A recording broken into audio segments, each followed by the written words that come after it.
नमस्कार, स्वागत है आपका पब्लिक इंडिया पर। मैं हूं नीलू व्यास। बिहार चुनाव के नतीजे के बाद वोट चोरी को लेकर और किस तरीके से पूरा चुनाव लूटा गया है, उसको लेकर बातचीत हो रही है। कांग्रेस ने कल अनाउंस किया कि दिसंबर के महीने में वो एक बड़ी रैली करेंगे, दिसंबर के पहले हफ्ते में जब संसद का पहला सत्र शुरू होगा, और एसआईआर के खिलाफ एक बड़ी रैली रामलीला मैदान में उन्होंने घोषणा की है कि वो करेंगे। लेकिन सवाल ये उठता है कि जो बिहार का चुनाव लुट गया, उसका क्या होगा? क्या वो हम पूरा चुनाव लुट गया और उसको छोड़ दिया जाए? क्या बिहार चुनाव का जो नतीजा है, क्या उसको वापस नहीं लेना चाहिए? उसको कैसे ले सकते हैं? इस समय हमारे साथ सुप्रीम कोर्ट के वकील और एक्टिविस्ट महमूद प्राचा है। महमूद, आपका बहुत बहुत स्वागत है। Thank you so much for joining. पूरा विपक्ष ये इस बात को कह रहा है कि बिहार का चुनाव लुट गया। तो क्या लूटा हुआ चुनाव, जैसे कोई चीज अगर लूट ली जाती है तो पुलिस स्टेशन में आप जाते हैं, उसकी कंप्लेंट दर्ज कराते हैं, और कई बार किस्मत अच्छी होती है तो आपका सामान आपको वापस मिल जाता है। यहाँ पर जो जनादेश चुरा लिया गया है, क्या जनता को उम्मीद है कि उस जनादेश को वापस जनता को दिया जाएगा और वापस हम एक नया नतीजा वहां खड़ा कर सकते हैं? जी। आपने अच्छी बात कही कि लुटा हुआ सामान कई बार किस्मत अच्छी होती है तो मिल जाता है। किस्मत अच्छी होती है कि आपको कोई पुलिस वाला अच्छा मिल जाता है तो वो आपका सामान रिकवर करा देता है, क्योंकि भारत का जो सिस्टम है वो काफ़ी इफेक्टिव है। और हमारे पास ऑफिसर्स भी, पुलिस ऑफिसर्स भी काफ़ी अच्छे हैं। जब कोई अच्छा ऑफिसर मिल जाता है तो लुटा हुआ सामान भी मिल जाता है, या चोरों की और डकैतों की लूटने की हिम्मत भी नहीं होती। तो अब पुलिस कौन है ये समझने की आवश्यकता है इस परिप्रेक्ष्य में।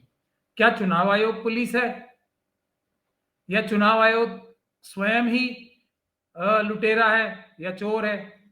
इस बारे में तो मुझे कुछ कहने की आवश्यकता है ही नहीं, क्योंकि सभी जितने भी हमारे लीडर्स हैं ऑपोजिशन के, वो सब इस बात को कही रहे हैं कि चुनाव आयोग आरएसएस और बीजेपी के साथ मिलकर वोटों की चोरी कर रहा है, मतलब चुनाव आयोग के भ्रष्ट अधिकारी। तो यहां तक भी बात साफ हो गई। तो पुलिस कौन है ऐसी स्थिति में?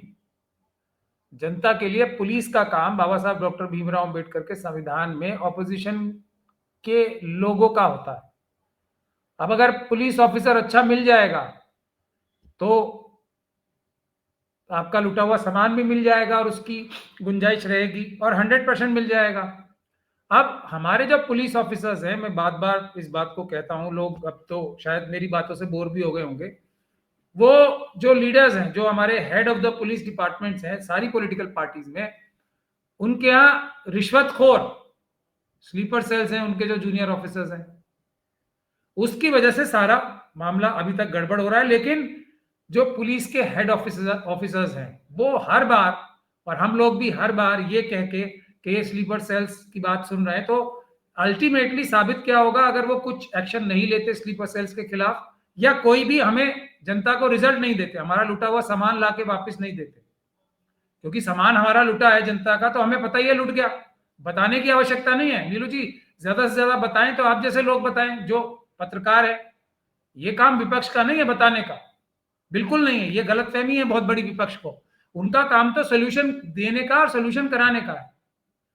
तो अब अगर ये लोग नाकामयाब साबित होते हैं अपना काम ड्यूटी निभाने की, तो जो टॉप के ऑफिसर्स हैं पुलिस के या विपक्ष के, जिम्मेदारी उनकी आती है। अब ऐसा नहीं है कि इन लोगों को पता नहीं था या बताया नहीं गया था। हालांकि जो टॉप लीडरशिप है उनकी जिम्मेदारी है चुनाव के बारे में, चुनाव को सुरक्षित रखने के बारे में उनकी स्वयं जिम्मेदारी है जनता के वोटों को बचाने की। फिर भी क्योंकि इस फील्ड में हमने काम किया है, और मैं खास तौर पे देख रहा था कि किस तरीके से ये स्लीपर सेल सब टॉप लीडरशिप को ऑपोजिशन की भटका रहे हैं, तो मैंने चिट्ठी लिखी थी बिहार के इलेक्शन से पहले ही।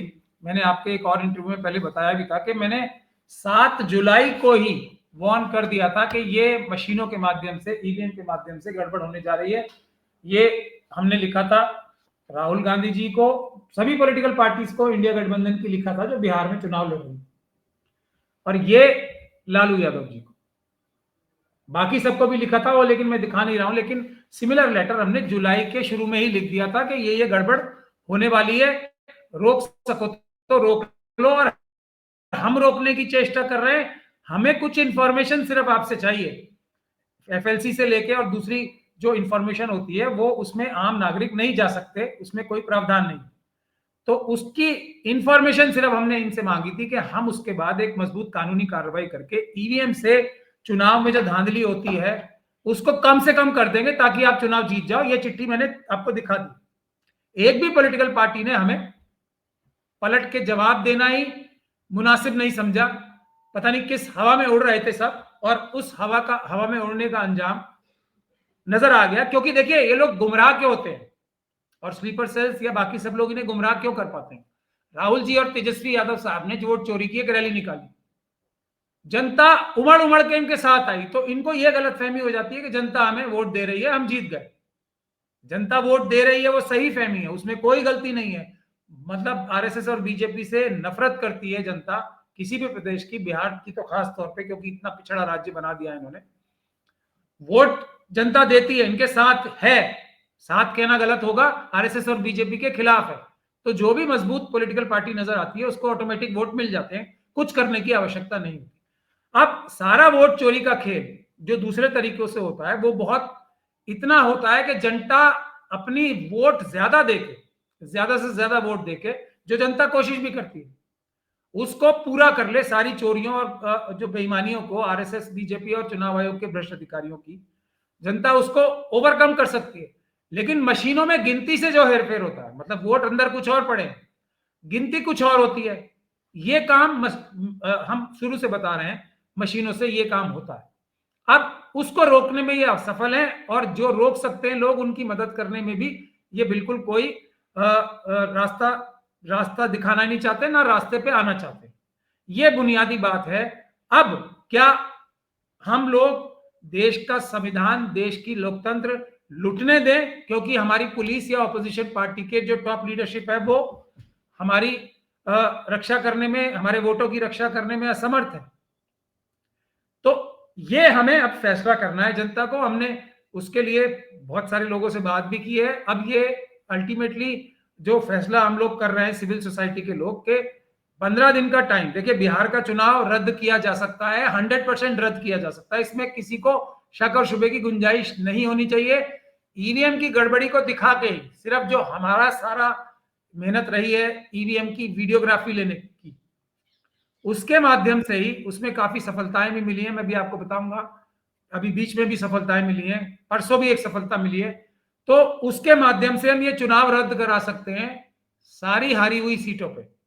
अगर बीजेपी वाले जो वो सीटें आ रहे हैं वो भी डालें तो उनकी भी रद्द हो जाएंगी, दोबारा चुनाव हो सकते हैं सब सीटों पे बिहार। लेकिन अगर अगर इस चीज के लिए विपक्ष तैयार हो जाता है तो विपक्ष क्यों नहीं चाहेगा कि चुनाव रद्द हो जाए? अगर गलत तरीके से ये चुनाव जीता गया है तो चुनाव को रद्द कराने के लिए आपको क्यों लग रहा है कि ऑपोजिशन पार्टीज नहीं आएंगी? ये वही तेजस्वी यादव है, रो रहे हैं कि सारा वोट चुरा लिया गया, वही चीज कांग्रेस भी कह रही है, तो फिर साथ आने में दिक्कत क्या है? मुझे अभी तक भी स्लीपर सेल्स की बात ही बताऊंगा, उन्होंने रोक रखा है ना। मोदी जी, अमित शाह जी का एक ही डायरेक्शन है अपने सारे स्लीपर सेल्स को, चाहे वो सिविल सोसाइटी में हो, चाहे प्रेस में हो, चाहे अच्छी वाली प्रेस में हो, बुरी वाली प्रेस और अच्छी वाली प्रेस में दोनों। आप कोई भी बात करो, चाहे पॉलिटिकल पार्टीज के अंदर है, उनको कोई बात करने दो, सब लोगों को मशीनों की बात मत करने दो, पेपर बैलेट की बात मत करने दो, बाकी हम सब संभाल लेंगे, कुछ कर लो आप। मोदी जी को अडानी जी का मित्र बता दो, देश को लूटने वाला बता दो, ट्रम्प साहब के सामने सरेंडर करने वाला बता दो, कोई फर्क पड़ने वाला नहीं है, बिल्कुल पड़ने वाला नहीं। तो ये बात क्रिस्टल क्लियर है। और जो बात इससे भटकता है व्यक्ति, वो या तो भटकाए जाने में सक्षम है, वो भी अच्छी बात नहीं है, बुरी बात है, बहुत बुरी बात है कि टॉप लीडरशिप स्लीपर सेल से बावजूद हम लोगों के बार बार बताने के बाद भी भटकाई जा रही है, या फिर वो लोग भी इतनी जुर्रत और हिम्मत नहीं रखते, सलाहियत नहीं रखते कि मोदी जी और अमित शाह जी को देश लूटने से, संविधान लूटने से, लोगों के मत लूटने से रोक सके। सीधी सीधी बात है। लेकिन ऑपोजिशन इसमें कोई पार्टीज अपनी छुपी बात नहीं है। जताने लगती हैं महमूद, ऑपोजिशन पार्टीज अपनी हेल्पलेसनेस जताने लगती हैं कि भाई हम तो ठीक है, हमने मुस्तैदी रखी। अब आरजेडी कह रहा है कि हमने तो स्ट्रॉन्ग रूम दिखाया, सीसीटीवी कैमरा बंद हो गया था, हमने ये भी दिखाया कि किस तरीके से एक ट्रक बक्से भर के सासाराम में पहुंच गया था, ये सारी चीजें वो बता रहे थे। लेकिन अब क्या आपको लग रहा है कि वो अलर्ट नहीं होंगे अगर चुनाव को वापस रद्द कराने में? वो क्यों नहीं इतने आपको सक्षम लग रहे? हिम्मत नहीं है। मैं यही कह सकता हूं, हिम्मत नहीं है। ये देखिए सत्ता है ये, अगर कोई जो लोग ईमानदार नहीं है वो सत्ता पे काबिज हो गए तो वो बगैर कुर्बानी दिए, नहीं, बगैर हिम्मत नहीं है, हिम्मत नहीं है, या फिर अब अगले राज्य के चुनाव की सोचना है पॉलिटिकल पार्टीज को, ये भी एक रियलिटी है। अब देखिए एसआईआर को रोल आउट कर दिया है 12 राज्यों में। कल खरगे जी ने एक मीटिंग बुलाई, सारे ऑपोजिशन जो कांग्रेस के आला नेता थे अलग अलग राज्यों के, 12 राज्यों के जहां पर एसआईआर रोल आउट किया गया है, उन राज्यों के नेता वहां आए थे और एक बड़ी रैली की घोषणा की गई कि दिसंबर के पहले हफ्ते में हम एक रैली करेंगे। उससे क्या होने वाला है? आप किसी डॉक्टर के पास जाती हैं, किसी इंजीनियर के पास जाती हैं, किसी आर्किटेक्ट के पास जाती हैं, तो कोई रिजल्ट चाहते हैं ना, हम कोई भी व्यक्ति जाएगा तो कोई रिजल्ट चाहेगा ना। क्या हाँ। आर्किटेक्ट ने आपका घर का खाका बना के दे दिया आपको और कहा जी ये लो आपका घर बन गया? ये इंजीनियर ने आपका घर बना के दे दिया आपके हाथ में, वो दे दिया, एक नक्शा बना के दे दिया, बन गया, हो गया?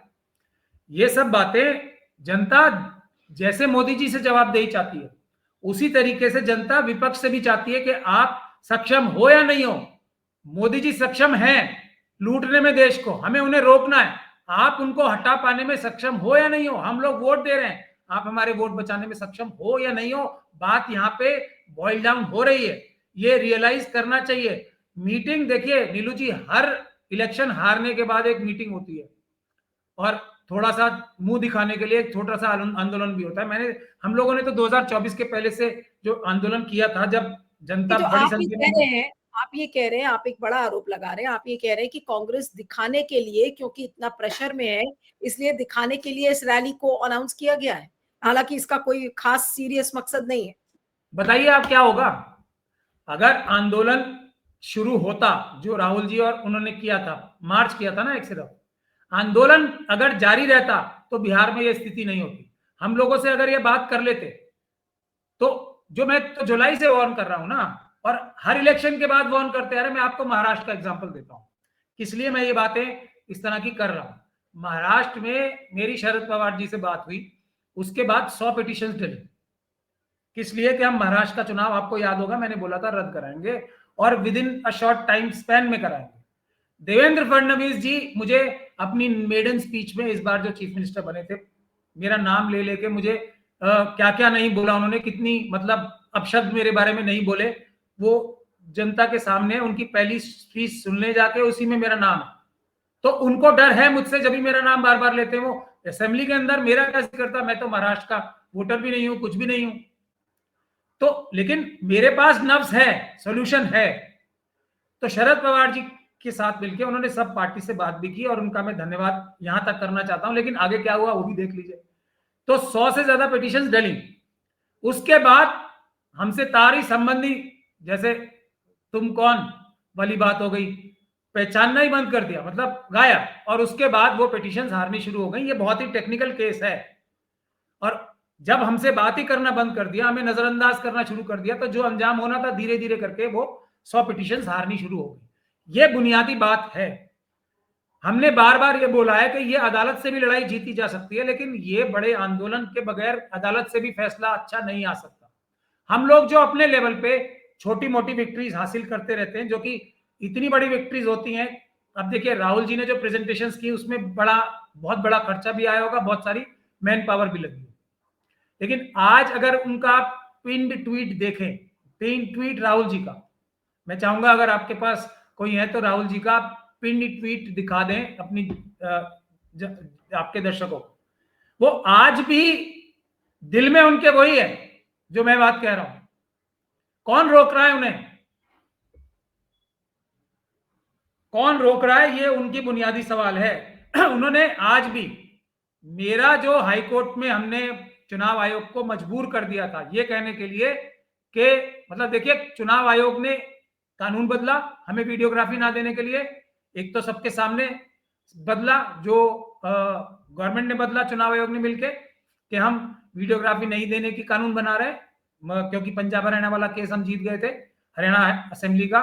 उसके बाद एक छुप के मई ने, इस साल की मई में छुप के एक और कानून बदला के 45 दिन में हम डिस्ट्रॉय कर लेंगे। लेकिन मेरी पिटीशन तो सारी इससे पहले की पड़ी हुई है ना, तो रेट्रोस्पेक्टिव इफेक्ट से तो कोई कानून आता नहीं।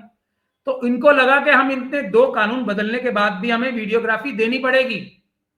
तब उन्होंने क्या किया, एक बड़े सीनियर एडवोकेट को एंगेज किया इसी पर्पज से कि आगे वो ये बताएं कि हमने तो अपने सबूत मिटा दिए। सबूत कौन मिटाता है? चोर।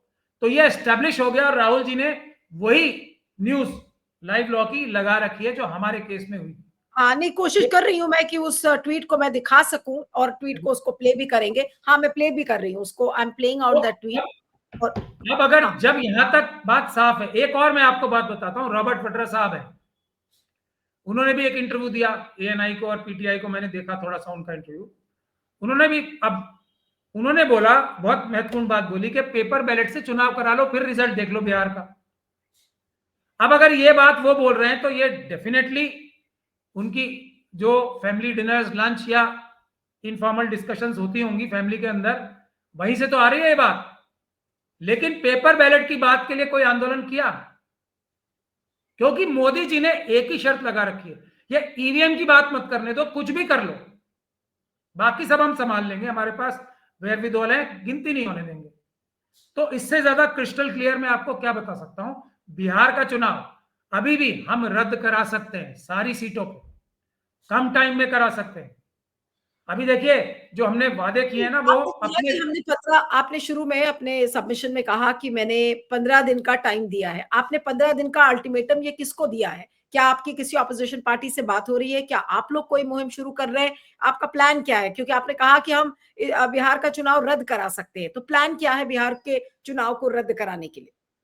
और कितनी सफलता अगर उस उम्मीद अगर है, अगर ये जानते मेरा हुए?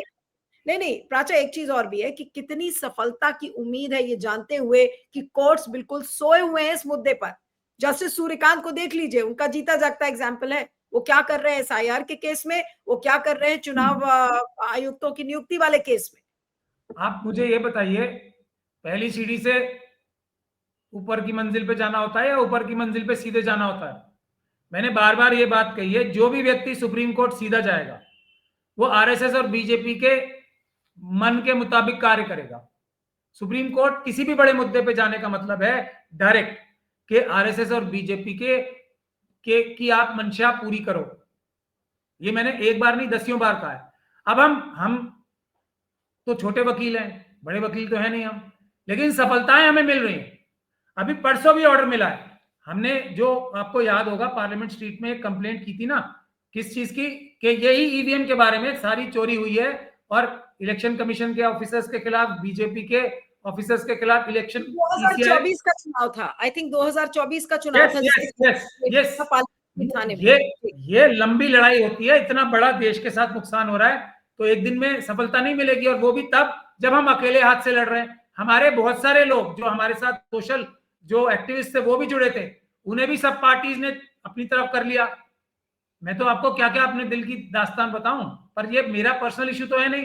पॉलिटिकल पार्टीज ने हमारे लोगों को भी एक तरीके से लुभा के अपनी पार्टीज में, कांग्रेस पार्टी ने भी और सपा ने भी ज्वाइन करा लिया।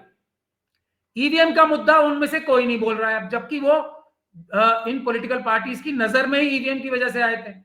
अब आप, मैं कितना नाम लूं आपको, पर ये भीतरघात इस मिशन के साथ ये क्या ऑपोजिशन पॉलिटिकल पार्टीज भी कर रही है? हमारे लोग जो हमारे साथ सड़कों पे आंदोलन कर रहे थे सब छीन लिए हमसे, और वहां जाके ईवीएम का नाम लेना बंद कर दिया, क्योंकि आ गए स्लीपर सेल्स के पंजे के नीचे वो लोग भी।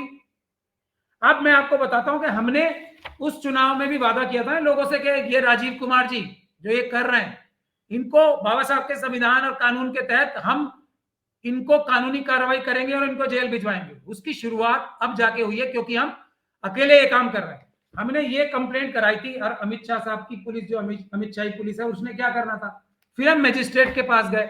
मजिस्ट्रेट साहब ने भी हमारा केस डिसमिस किया, ये कह के किया कि पार्लियामेंट स्ट्रीट की जो पुलिस है वो पूरे देश का जो है इन्वेस्टिगेशन नहीं कर सकती, और ये पार्लियामेंट स्ट्रीट की जुरिस्डिक्शन में नहीं आता।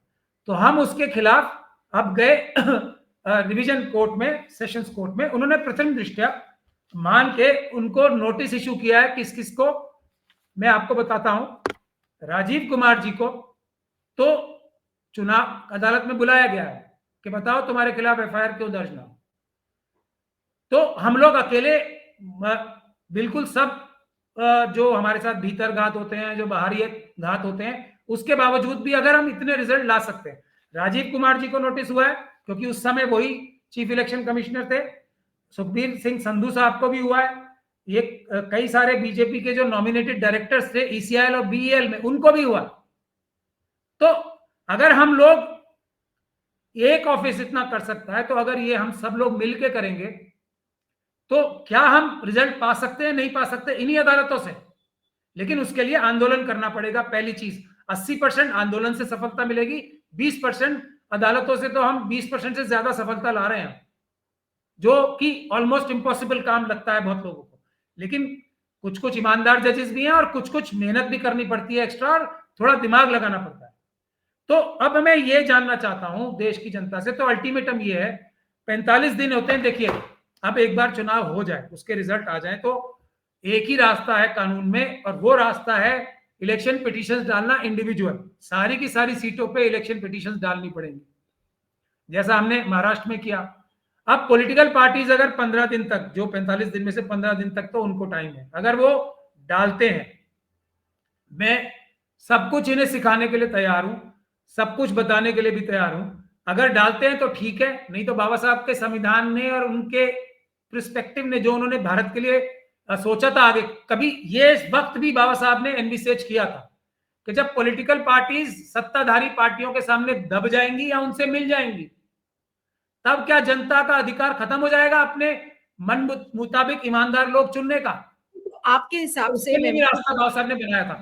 आपने कहा कि इंडिविजुअल इलेक्शन पिटिशंस फाइल करें, यानी कि जितने कैंडिडेट्स हैं बिहार के तो हारे हैं, 243 सीटों पर जो जो हारे हारे हैं। हैं, उन सब को एक एक को इलेक्शन पिटिशन फाइल करनी चाहिए, आप ये कह रहे हैं? जी, और अच्छे तरीके से करनी चाहिए, ऐसे नहीं जैसे महाराष्ट्र में की और उसके बाद फिर गायब हो जाए। और गायब होने के दो ही मतलब होते हैं, या तो कोई डर जाता है या फिर कोई मिल जाता है, तीसरा तो कोई नहीं, मतलब लेकिन नहीं होता। इसमें दिक्कत क्या आती है? मैं ये समझना चाह रही हूँ कि अगर पॉलिटिकल पार्टीज इलेक्शन पिटिशंस को फाइल करने के लिए थोड़ा सा हेजिटेंट है, तो उसकी क्या वजह है? क्या उसकी कॉस्ट है, क्योंकि ईवीएम को आप स्क्रूटिनाइज करने के लिए उसकी कॉस्ट बहुत ज्यादा होती है, वो है? या फिर उनके पास मैन पावर नहीं है, या लैक ऑफ पॉलिटिकल विल है कि चलो चुनाव खत्म हुआ, अब देखी जाएगी कौन इस पचड़े में पड़े? ये भी एक माइंडसेट हो सकता है। ये मिक्सचर ऑफ थिंग्स है। ओके। पहली बात, जो सबसे बड़ा अड़चन और रोड़ा किसी के माइंड में भी जो जेन्युइन आना चाहिए। देखिए, मैं सारी बातें, मेरा कोई एजेंडा नहीं है, मेरा एजेंडा सिर्फ एक है कि भारत का संविधान बचे, लोकतंत्र बचे, बाबा साहब का संविधान बचे, बस। पहली जो अड़चन है, और वो जायज अड़चन है, उसको मैं एग्री भी करता हूं कि कोई भी इलेक्शन पिटीशन डलेगी तो वो 5 साल में डिसाइड ही नहीं होती है कभी। ये जेन्युइन कंसर्न है, उसका रास्ता हम लोगों ने ढूंढ रखा है। हम लोग कोई बगैर प्लान के काम नहीं करते, बगैर मेहनत के काम नहीं करते, उसीलिए हमें आंदोलन की भी आवश्यकता है। अब सेक्शन 86 है रिप्रेजेंटेशन ऑफ पीपल्स एक्ट में, उसमें सब सेक्शन 7 वो साफ तौर पे कहता है कि चुनाव की पिटीशन जो है 6 महीने में डिसाइड होनी चाहिए, लेकिन आमतौर पे 5 साल से पहले कभी डिसाइड नहीं होती। लेकिन प्रावधान तो है, और इसी प्रावधानों में से हमें थोड़ा मेहनत करके रिजल्ट लाने हैं। कोई अब इंटरनेशनल कोर्ट में थोड़ी जाना है, इसी संविधान के तहत रास्ते निकालने। तो अगर आंदोलन होगा, तब हम, एक तो प्रेशर जजेस पे है, इसके बारे में मुझे कोई कहने की आवश्यकता नहीं है। अब तो खुलेआम ये बातें ओपन ही हो चुकी हैं, कुछ मुझे इस बारे में कहना नहीं है। मैं तो बार बार एग्जांपल 4 सुप्रीम कोर्ट के सिटिंग जजेस के प्रेस कॉन्फ्रेंस का देता है, प्रेस में जो उन्होंने बात कही कि दबाव तो है। अब दबाव है तो एक काउंटर दबाव होना चाहिए। इस दबाव को खत्म करने के लिए जजेस के ऊपर जो है, जुडिशरी के ऊपर, वो है जन आंदोलन, कि हम खड़े हैं जजेस के साथ, जनता खड़ी है पूरे देश की, किसी दबाव में नहीं आना। हमसे बड़ा दबाव किसी का नहीं है, सबसे बड़ी अदालत जनता। ये अगर आज, इसीलिए मैं 80% बोलता हूं समाधान होगा इससे। हमें क्या इस आंदोलन से जजेस को उस प्रेशर से निकालना है, सिर्फ किस लिए कि ये हमारे केसेस 6 महीने के अंदर अंदर डिसाइड करो। ये तो कोई नाजायज आंदोलन का विषय नहीं है ना। तो एक तो ये हो गई बात। अब ये जेन्युइन आपका जो सवाल था, उसका एक कंसर्न ये है, उसका सोल्यूशन ये है, कानून में 6 महीने है, 6 महीने में कराने के लिए आंदोलन, कि कानून का पालन करो, इसमें तो कोई गलत बात नहीं है। दूसरी बात, 2 सेकंड के लिए रोक रही हूँ, क्योंकि आपको 2 सेकंड के लिए रोक रही हूँ। आपने राहुल गांधी के एक ट्वीट का जिक्र किया था, उस ट्वीट को मैं प्ले आउट कर रही हूँ। ये राहुल गांधी का पिंड ट्वीट है, बिल्कुल टॉप पर राहुल गांधी का, अगर आप ट्विटर लाइन खोलेंगे तो ये, यही है। हाँ, उन्होंने लिखा है कि बीजेपी के लाखों लोग खुलेआम अलग अलग राज्यों में घूम घूम कर वोट डालते हैं, और इस चोरी को छुपाने के लिए सारे सबूत मिटा दिए जाते हैं। बीजेपी और ईसी मिलकर खुलेआम वोट चोरी कर रहे हैं। लोकतंत्र की हत्या लाइव चल रही है और लाइव लॉ की वो स्टोरी है आपके ही पिटिशन की, महमूद प्राचा का वो पिटिशन था जिसमें अब सीसीटीवी फुटेज 2024 के चुनाव का है। It is no longer in custody of the district election officers in Delhi, stands destroyed. ये बात चुनाव आयोग ने दिल्ली हाईकोर्ट को बताई थी। जी महमूद बोलिए। तो अब सवाल ये उठता है कि अब सीसीटीवी फुटेज तो हमें मिलेगा नहीं अगर टाइमली पिटिशंस नहीं फाइल किए गए, जो आप बात कह रहे हैं कि भाई समय कम है, 45 दिन के अंदर आपको उन पिटिशंस को फाइल करना है, वरना चुनाव आयोग फिर कहेगा अरे हमने तो बिहार का सीसीटीवी फुटेज डिस्ट्रॉय कर दिया। वो मैं नहीं होने दूंगा, ये मेरी गारंटी है। और मैं कोई मोदी जी की तरह गारंटी नहीं देता या स्लीपर सेल्स की गारंटी नहीं देता हूं जो मिसगाइड करने के लिए होती है। मेरी गारंटी है तो गारंटी। तो आप क्या मैं इस समय कर रहे हैं? वो मैं इसलिए, मेरी जो आपका पहला सवाल था ना वो बहुत महत्वपूर्ण था, उसका जवाब देना चाहता हूं। दूसरी बात पैसे की, आज राहुल जी ने एक पिन ट्वीट कर रखा है ना, इसमें राहुल जी की है और पॉलिटिकल पार्टीज के कितने पैसे खर्च हुए ये बता दो आप। जो इनका मेन इशू आ गया घूम फिर के हमारे वाला है, कितने पैसे खर्च किए इन्होंने? जो कुछ हुए मेरे पैसे खर्च हुए ना, जो कुछ मेहनत की है हमने की है एक छोटे से ऑफिस में। पैसे की बात नहीं है इतनी, और चुनाव पिटीशन डालने में इतने ज्यादा पैसे लगते भी नहीं है। वकीलों के पैसे लगेंगे उतने, और ये अपने इलेक्शंस में करोड़ों सैकड़ों और पता नहीं कितने कितने करोड़ रुपए खर्च करते हैं एक एक इलेक्शन में। उसके मुताबिक तो वो कुछ परसेंट ही नहीं होंगे ना उनके मुताबिक। जो इनका पैसा एकदम बह गया, खत्म हो गया, अब उस चीज को दोबारा एक मरे हुए पेशेंट को रिवाइव कराने के लिए अगर उसका एक फ्रैक्शन, बहुत छोटा फ्रैक्शन भी अगर खर्च करना पड़े अदालत की कार्रवाई में और आंदोलन करने के लिए, तो ये क्या घाटे का सौदा है? आप मुझे ये बताइए, जो राहुल जी ने प्रेजेंटेशंस की थी उसमें करोड़ों रुपए खर्च हुए नहीं हुए? हुआ है भारत के इतिहास में कभी ऐसा हुआ है कि पूरे राज्य का चुनाव चुरा लिया गया हो और उसका मैंडेट हम वापस लाने के लिए, उस जनादेश को वापस बहाल करने के लिए हम एक मुहिम छेड़ रहे हैं? क्या आपने कभी ऐसा आज तक ऐसा सुना है कि कोई इलेक्शन रद्द हुआ हो और वापस उस वहां पर चुनाव हुए हो और वापस जनादेश मिला हो? आवश्यकता आविष्कार की जननी होती है। कभी आपने इस प्रकार से खुलेआम बिना शर्म के ओपनली इलेक्शन कमीशन के ऑफिसर्स को इस तरीके से कोर्ट में जाके, मैं तो अपना ही एग्जांपल दे दूं आपको, जाके बोल सकते कि हाँ हमने डिस्ट्रॉय कर दिया, हमारा कर लो क्या करो, गैर कानूनी है मगर हमने कर दिया, बताओ क्या करोगे, हम चोर हैं कर दिया हमने, बताओ डिस्ट्रॉय, क्या करेंगे वो अलग बात है। लेकिन मैं इनको भी, ये हमें जो हमारा पुराना केस चल रहा है ना उसके लिए एक और धारा मिल गई है एविडेंस मिटाने की। मिटा ना पाएंगे, लेकिन मैं जमीन की गहराइयों से भी खोद के ईवीएम के वीडियोग्राफ लाऊंगा, ये मेरा वादा है। स्ट्रेटेजी में डिस्क्लोज नहीं कर सकता। ये जो बोला है ना डिस्ट्रॉय किया, ये भी मैं वापस लाके दिखाऊंगा अदालत के माध्यम से, लेकिन ये हमारा हाथ अकेला पड़ रहा है, ये है बात। तो अब आपके दूसरे सवाल का पहला सवाल अभी आपका खत्म नहीं। हाँ नहीं प्राचा, मैं बिहार के संदर्भ में पूछ रही हूँ। आपने कहा कि एक खोया हुआ मैंडेट आप वापस लाएंगे, तो जो ये जितने हारे हुए कैंडिडेट्स हैं 243 सीटों में, जहां जहां पर लोग हारे हैं, उन हारी हुई सारी सीट्स पर क्या अब आप एक ऐसा इलेक्शन पिटिशन फाइल करेंगे जिससे कि ये जो पूरी प्रक्रिया है ये स्टार्ट हो सके और उस जनादेश को वापस लाया जा सके? जी बिल्कुल, लेकिन आपके पहले दो महत्वपूर्ण सवाल का जवाब मैं पूरा नहीं दे पाया। तो सबसे पहले तो जो लास्ट सवाल था आपका कि ऐसा कभी हुआ है क्या, क्या मोदी जी और अमित शाह जैसी सरकार कभी आई है क्या? आवश्यकता आविष्कार की जननी होती है। अब हमें यह चीज इम्पॉसिबल टास्क फेस कर रहे हैं, तो हम देश लुटवा दें या उसका मुकाबला करके इन लोगों को मुकाबला करके हराएं, इसके अलावा कोई ऑप्शन है हमारे पास? स्लीपर सेल्स तो दूसरा रास्ता दिखा रहे हैं अभी भी पॉलिटिकल पार्टी के लीडर्स को, आप चुनाव का बाइकआउट कर दो, वाह वाह, बाइकआउट कर दो, वो अपनी ही पॉलिटिकल पार्टीज खड़ी कर देंगे, अपनी पॉलिटिकल पार्टीज खड़ी करके उनको बता देंगे ये ऑपोजिशन है, ओवैसी साहब नहीं है, ये प्रशांत किशोर नहीं है बिहार में जो खड़े हुए हैं, इन्हीं को खड़ा कर देंगे, यही ऑपोजिशन पार्टीज हैं, बाकी सब तो इस लायक ही नहीं है कि उनको दो दो वोट भी आए, इसलिए है। यहां मैं आपको एक और महत्वपूर्ण बात बताता हूं, हमारा देश किस डायरेक्शन में बढ़ रहा है। सीरिया में, इजिप्ट में, जो इंटरनेशनल सारी ऑर्गेनाइजेशंस है ना बोलती है कि डेमोक्रेसी हाईजैक हो गई है, इट्स अ बनाना रिपब्लिक, बहुत सारी कंट्रीज में 90% तक वोट आने लगते हैं। जीतने वाली पार्टी को जो सत्ताधारी पार्टी होती है उसको 90% 95% मैंडेट मिलना लगता है। क्यों? बिहार में यही हुआ, बिहार में तो ऑलमोस्ट यही हुआ है। उसी पे आ रहा हूं, हमारा देश किस डायरेक्शन में जाना है, हमें रोकना है बनाना रिपब्लिक बनने से या नहीं, यही मैं आपको एग्जांपल दे रहा। तो ये स्थिति पहले कभी नहीं देखी गई, ये इसके सिंबल्स हैं। हर बनाना रिपब्लिक की तरफ जो कंट्री जाती है उसका ये बहुत बड़ा सिंबल है। 90% वोट किसी को नहीं मिलते हैं ये, और यहां मिल भी नहीं रहे हैं, मशीनों के द्वारा हो रहे हैं, वहां अलग अलग तरीके से होता है फर्जीवाड़ा, मगर ये इंडिकेटर है सबसे स्ट्रांग विश्व भर का। अमेरिका में और दूसरी बड़ी डेमोक्रेसीज में इतना इतना सा मार्जिन होता है, 0.1% के मार्जिन से 1% के मार्जिन से सब ऊपर नीचे हो जाता है सब।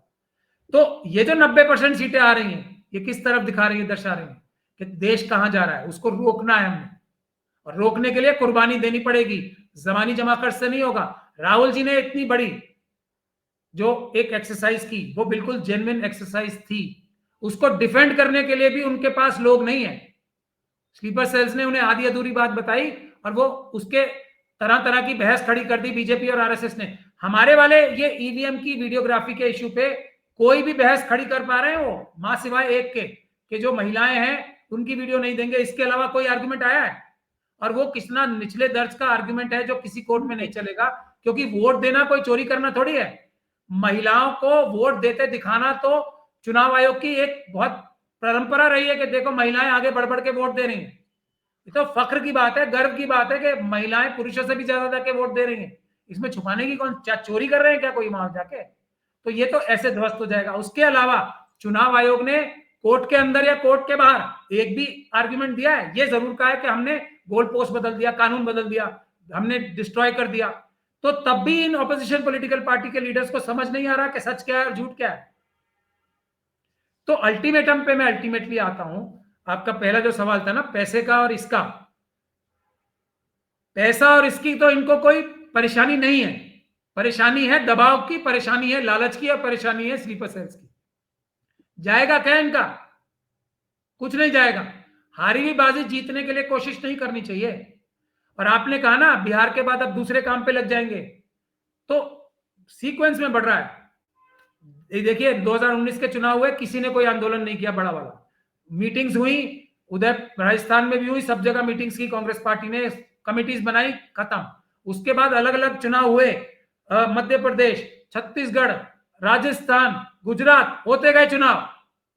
हर चुनाव में चोरी करने का हौसला बढ़ता गया। अल्टीमेटली बात यहां तक पहुंच गई है अब के 90% सीटें भी उनको लग रहा है कि हम चुरा लेंगे, तब भी कुछ नहीं होगा। तो यूपी में 400 पार होंगी, मैं ये गारंटी दे रहा हूं यूपी में। और देश में जब 2029 का चुनाव आएगा 500 पार होंगी, क्योंकि चोरों ने ये समझ लिया है। अगर कोई चोर ये समझ ले कि हमारी चोरी पकड़ी नहीं जाएगी, तो उसकी चोरी करने की जो ताकत है वो बढ़ जाती है और वो ज्यादा से ज्यादा चोरी करता है। तो ये जब तक हम बिहार में कम से कम अरेस्ट नहीं करेंगे, अभी टाइम है, इसलिए मैं इतना बार बार स्ट्रेस दे रहा हूं। तो आगे तो वही होना है जो बिहार में हुआ या उससे भी बुरा। तमिलनाडु में भी यही होगा, आप देख लीजिएगा। नहीं, और I wouldn't be surprised Tamil Nadu में भी बीजेपी सिंगल लार्जेस्ट पार्टी बन जाए। मैं 100% बन सकती है। स्टालिन साहब को शॉक ऑफ द लाइफ मिलेगा, दुनिया भर को मिलेगा, लेकिन बन जाएंगे वो, क्योंकि गिनती करनी है ना। गड़बड़ वोट कहीं डालते रहो आप। बिहार में क्या ये जीत गए वोटों से? जी ओवैसी साहब की सीटें आ गई, बहुत सारे लोग बता रहे हैं मुझे। ये बहुत मुसलमानों ने वोट दे दिया ओवैसी साहब को, कोई मुसलमान ने वोट नहीं दिया। मशीनों के वोट गिनती में फर्क हुआ है, और सुप्रीम कोर्ट का ये ऑर्डर है, आज तक भी मशीनों के अंदर के वोट नहीं होते हैं। ये सुप्रीम कोर्ट का आज तक का लॉ ऑफ द लैंड है। ये आपने बड़ी बात कही, आपने एक बड़ी बात कही कि अगर इसको यहाँ पर अरेस्ट नहीं किया जाएगा, रोका नहीं जाएगा, तो जो 2029 का चुनाव है उसमें बीजेपी 500 का आंकड़ा पार कर लेगी। तो आप ये सोचिए कि फिर देश का क्या हाल होने वाला है। क्वांटम फिजिक्स है क्या? ये मैंने क्वांटम फिजिक्स की कोई थ्योरी बताई है? नजर नहीं आ रहा आंखों से आपको? ये कोई क्वांटम फिजिक्स बता रहा हूं मैं। 90% बिहार में, जहां बिना किसी तैयारी के इनकी रैलीज में कितने लोग आ रहे थे, इनसे संभाले नहीं जा रहे थे।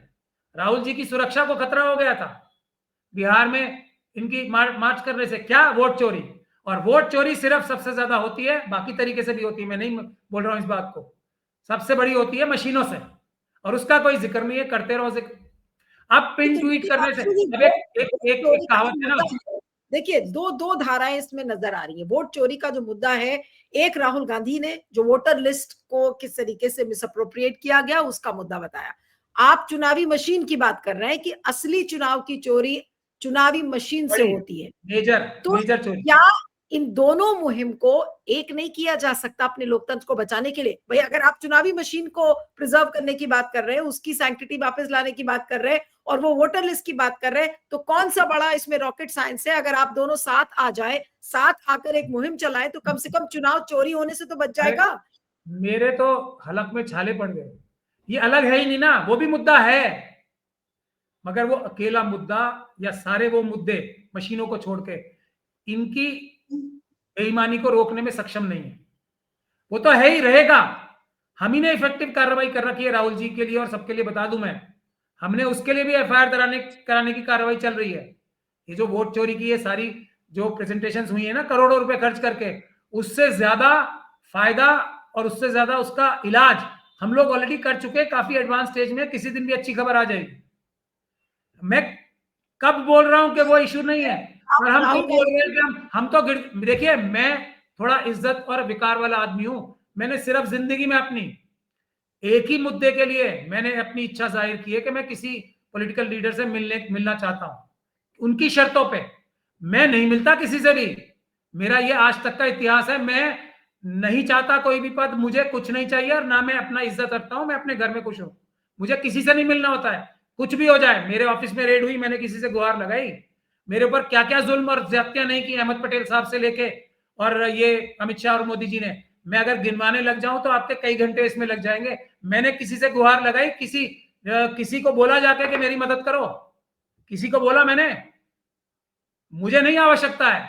लेकिन ये मुद्दा हमारे बाबा साहब के संविधान का और देश बचाने का है। मैं गिड़गिड़ा रहा हूं इनके सामने, मैं शक्ल ना देखूं किसी की, मैं उस तरह का आदमी हूं अपना इज्जत बेच के, तो मैं गिड़गिड़ा रहा हूं, मैं इनकी टर्म्स पे काम करने को तैयार हूं, लेकिन कॉम्प्रोमाइज करने को तैयार नहीं हूं। मैं बाबा साहब का संविधान नहीं लूटने दूंगा। बिल्कुल दोनों मुद्दे एक साथ उठाए जाएंगे, उठा रखे हैं हमने, इफेक्टिवली उठा रखे हैं, और भी बहुत सारे मुद्दे हैं जिनको टैकल किया जा सकता है। अब देखिए, उल्टी गंगा बहाते हैं ये लोग। एक तो जब सांप निकल जाता है लकीर पीटते हैं, अब पछताए होत क्या जब चुड़िया चुग गई खेत। ये 3 जुलाई को मैंने चिट्ठी लिखी थी, उस दिन से अगर समझ जाते तो बिहार में आज इंडिया गठबंधन की सरकार 100% होती। अब आप ये बताइए कि अब क्या, अब आप जिन लोगों को सब कुछ आता है ना, उल्टी गंगा बहा रही है कांग्रेस पार्टी, वर्कर्स को बुला के ट्रेनिंग देंगे कि तुम लोग अपने बूथ को कैसे मैनेज करो। मतलब इससे ज्यादा मजाकिया बात में दुनिया में कुछ नहीं हो सकती। कांग्रेस के वर्कर सब जानते हैं सब कुछ। ये स्लीपर सेल्स सिखाएंगे, वेणुगोपाल साहब सिखाएंगे, जो केरल से अपने वर्कर्स के दम पे जीत के आते हैं। उन्हें आज तक अगर इनमें से एक भी, सारे ईगल ग्रुप में से एक आदमी चुनाव की प्रक्रिया बता दे मुझे, तो 2 को छोड़ के, खैर उसमें 2 हैं ऐसे लोग जो बता पाएंगे, अगर चुनाव की प्रक्रिया बता दे मुझे तो मैं हाथ जोड़ के माफी मांगूंगा पूरे देश से। और वो वेणुगोपाल, ये जयराम रमेश साहब और ये पवन खेड़ा साहब जाके बताएंगे स्लीपर सेल्स उन कार्यकर्ताओं को जिनको सब कुछ आता है। अगर इनकी बात मान लेना तो जो उनको आता है वो भी गड़बड़ा जाएगा। जो कार्यकर्ताओं को आवश्यकता है वो है सपोर्ट की, उनको सब आता है, और इनसे ज्यादा आता है जो यहां बैठे हैं बड़े बड़े दफ्तरों में, इनसे कहीं ज्यादा आता है। उनको चाहिए ये मदद कि अगर तुम आंदोलन करोगे, तुम्हें कोई परेशानी आएगी तो हम खड़े हैं तुम्हारे पीछे, हम तुम्हें कानूनी मदद देंगे, हम तुम्हें हर प्रकार की मदद देंगे। उसके बारे में तो नील बटा सन्नाटा, कुछ नहीं कर रहा कोई। वर्कर्स को ट्रेनिंग क्या देंगे ये लोग? इनको कुछ नहीं आता है, ट्रेनिंग देंगे? वर्कर ही इनको ट्रेनिंग दे सकते हैं उस चीज के बारे में। हाँ, मक्कारी इनसे सिखाना चाहते हैं, वर्करों को मक्कारी सिखा दे कि अपने बड़ों को धोखा कैसे दिया जाता है, जिस हाथ से खाना खा रहे हो उसमें कैसे सुई घुसाई जाती है, जिस थाली में खा रहे हो उसमें छेद कैसे किया जाता है, ये सिखाना है तो बुला लें वर्कर्स को और इनसे ट्रेनिंग दिलवा लें। तो अब जो आखिरी बात है जो मैं आपसे करना चाहता हूं कि अब हमारा प्लान 15 दिन तक तो हम इन्हें टाइम दे ही रहे हैं, फिर भी उसके बाद बाबा साहब ने जो प्लान बी रखा हुआ था वो है कि एक आम वोटर भी, किसी भी कॉन्स्टिट्यूंसी में जो वोटर है वो भी चुनाव रद्द कराने के लिए इलेक्शन पिटीशन डाल सकता है। तो मैं बिहार की जनता से, वोटर से गुजारिश करूंगा, अगर ये पॉलिटिकल पार्टी के लोग मिल गए हैं या डर गए, जो भी हुआ है, तो आप अपना मैंडेट और अपनी जो जो ताकत है वोट की, वो लुटने नहीं दो। हर कॉन्स्टिट्यूएंसी में एक अच्छा वकील करो आप, हम लोग आके, मुझे जरूरत पड़ेगी तो मैं भी आऊंगा आपके केसेस करने। हर कॉन्स्टिट्यूएंसी में इलेक्शन पिटीशन डालो, हर कॉन्स्टिट्यूएंसी में एप्लीकेशन लगाओ इलेक्टर के रूप में, उस कॉन्स्टिट्यूएंसी का जो वोटर है, सारी की सारी कॉन्स्टिट्यूएंसी में आप जो अपना डीईओ है उसके सामने दरखास्त लगाओ कि मैं सारी की सारी सीसीटीवी फुटेज और वीडियोग्राफी चाहता हूं, फर्स्ट लेवल ऑफ चेकिंग से लेके, और जब तक चुनाव पूरा होके मशीनें सुरक्षित स्ट्रांग रूम्स में नहीं रख ली जाती, तब तक की मैं एक एप्लीकेशन लगाएं सब डिस्ट्रिक्ट इलेक्शन ऑफिसर्स के ऑफिसेज में, हर असेंबली कॉन्स्टिट्यूंसी के लिए, और हर कॉन्स्टिट्यूंसी से एक या दो व्यक्ति वोटर्स हाई कोर्ट में, पटना हाई कोर्ट में इलेक्शन पिटीशन भी डालें ये ईवीएम के ग्राउंड पे कि इसमें धांधली हुई है, सबूत आपको उन वीडियोग्राफी से मिल जाएंगे। ये हमारा प्लान बी है। लेकिन इस प्लान बी में जब ये हम इंप्लीमेंट करेंगे तो पॉलिटिकल पार्टीज पूरी तरीके से बेनकाब हो जाएंगी, क्योंकि ये अब भी अगर इसको रोकने के लिए इफेक्टिव कदम नहीं उठाते, साथ के साथ जन आंदोलन भी करना पड़ेगा। पॉलिटिकल पार्टी आपके साथ नहीं आती हैं, वो अपनी राह पर चल रही हैं, मुझे नहीं पता वो क्या करेंगी, क्योंकि अब सबका अपना अपना प्लान है, पार्टी का अंदरूनी प्लान कोई बताता भी नहीं है कि वो क्या कर रहा है। जैसे कल तो उन्होंने अनाउंस किया, प्लान जानना भी, नीलू जी जानना ही नहीं प्लान, रिजल्ट दे, हमें प्लान क्यों जानना है, ये तो जादूगर है सब, रिजल्ट देना, बिहार चुनाव को रद्द कराएं, अगला चुनाव क्या इनका क्या प्लान है रोक के दिखाएं, कोई प्लान नहीं इनका, पता ही नहीं कुछ, इनको कुछ नहीं पता। मेरा जो आपसे सवाल था कि मान लीजिए पॉलिटिकल पार्टीज क्या करेंगी ये पता नहीं है, अभी तक तो कोई रिजल्ट पॉलिटिकल पार्टीज के तरफ से दिखा नहीं, सिवाय इसके कि राहुल गांधी ने प्रेजेंटेशन किया, वोट चोरी, जो वोटर लिस्ट मैनिपुलेशन है उसके बारे में उन्होंने दिखाया, उन्होंने काफी, उनकी पार्टी ने मेहनत की, रिसर्च हुआ और ये चीजें उजागर हुई और एक बड़ा वोट चोरी का मुद्दा वोटर लिस्ट से बना। लेकिन पॉलिटिकल पार्टीज चुनावी मशीन को एक बड़ा मुद्दा बनाएंगी ये मुझे पता नहीं है। इसलिए मैं आपसे पूछ रही हूं कि अगर आपको बिहार का चुनाव रद्द कराना है, आप अपने दम पर कोर्ट्स के जरिए कैसे करवाएंगे? मैंने यही कहा ना, अब मुझे जनता की मदद चाहिए सीधे, ये मुझे इतने ही दो काम चाहिए, हर असेंबली कॉन्स्टिट्यूंसी में दो काम कोई भी जागरूक नागरिक कर ले जो देश बचाना चाहते हैं, चाहे वो इलेक्शन लड़े हैं या नहीं लड़े, कोई फर्क नहीं पड़ता। एक काम मैंने आपको बताया, डिस्ट्रिक्ट इलेक्शन ऑफिसर्स जो ज्यादातर डीएमजी होते हैं, डिस्ट्रिक्ट कलेक्टर्स ही होते हैं, उनके यहाँ हर असेंबली कॉन्स्टिट्यूंसी से एक या दो व्यक्ति जाके सीसीटीवी फुटेज मांगे, उसकी दरखास्त लगाए। दूसरा, हर कॉन्स्टिट्यूंसी की एक इलेक्शन पिटीशन या दो इलेक्शन पिटीशंस पटना हाईकोर्ट में लगाएं। मैं स्वयं आके बहुत सारे केसेस में उसमें मदद करने को तैयार हूं, ऐसा मैं बोल सकता हूं। हालांकि मैं वर्क सॉलिसिट नहीं कर सकता, लेकिन क्योंकि मैं ये देश हित में करूंगा तो मैं ये बात कह रहा हूं कि मैं खुद भी वहां आने के लिए तैयार हूं, अगर कोई मुझे वकील एंगेज करना चाहेगा तो।